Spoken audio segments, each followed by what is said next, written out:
I've been posting a lot about Star Trek this month, and I recently came across a post on Tumblr about someone using the Vulcan neck pinch in real life, and I just have to share it with you. On main viewer, engage. Okay, so watching the original Star Trek, and every once in a while Kirk will mention how nice it'd be if he could do the Vulcan neck pinch too. And one time Spock even says, "Well, I tried to teach you." And skill issue, to be honest, because I once successfully did it with zero training.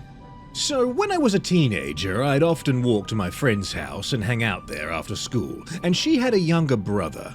At the time, the two of us were somewhere between 15 and 17, and he was 11 or 12-ish. Since my friend and I were both short, he was about the same height as us. One day, I'm there, and my friend and her brother start beating each other up, physically attacking each other. Which, okay, fine, fair. I can't remember why I suddenly decided to intervene, but I suddenly felt the desire to be part of things and help my friend. So, I walk up to her unsuspecting brother, and for some unknown reason, I apparently thought, let's do the Vulcan neck pinch on this kid. Because, I guess, when else would I have an opportunity to do it? I don't think I expected it to actually work, but dang. I grabbed that kid's shoulder, squeezed, and he went down, dropped to the floor. I am stricken and shocked and stop immediately. The kid is still conscious and going, "Ah! Ow! Ow! What the heck? What'd you do?" And my friend is similarly confused, but not mad. and I'm standing there like, crap! Did I permanently just injure this child? No, I did not. He's fine. He still lives in the same town, and my mum has seen him in the post office as an adult. But anyway, neither my friend nor her brother had ever seen Star Trek, so I had to try and explain. It did effectively stop the fight, though. To this day, I'm still not sure if the kid didn't fall unconscious like in the show because I did the technique badly, or because Star Trek embellished it. But the fact of the matter is, I made someone drop to the ground using the Vulcan neck pinch, and whenever Kirk mentions not being able to do it, I get to yell, "I can!" and it's very satisfying.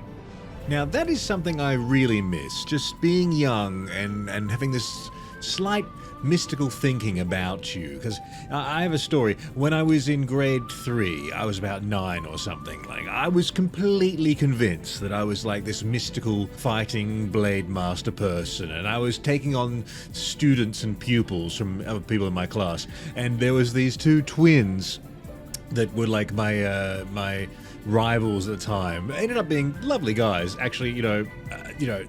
They're good friends of mine actually now, years and years later. And the other guy who was my pupil, a good friend of mine as well, but he wanted to train under me to go against these two twins and fight them. And so out in the Oval every day, we were just out there doing this training with the blade thing, and we didn't even have any swords, or of course we didn't have swords, we were 9 years old, but we didn't even have any sticks even. It was all just this flim-flammy, just mental gymnastics and training exercises, quote unquote, that I was a master in. Anyway, we did this for a week or something, and then we decided to have the big battle on that Friday or something like that, and we met on the far side of the Oval to have this fight. And my pupil, God bless him, he's now in the army, God bless him, I sent him out like some sort of fucking Pokemon, and the other twins, they sent one of the twins out, and then the whole little fight ended up being me and the twin just watching these two other kids terribly fight each other. No one got hurt. They were doing that hand thing where they slap their hands, but they were using techniques that had been taught to them, mystical powers, laser beams, all that bullshit.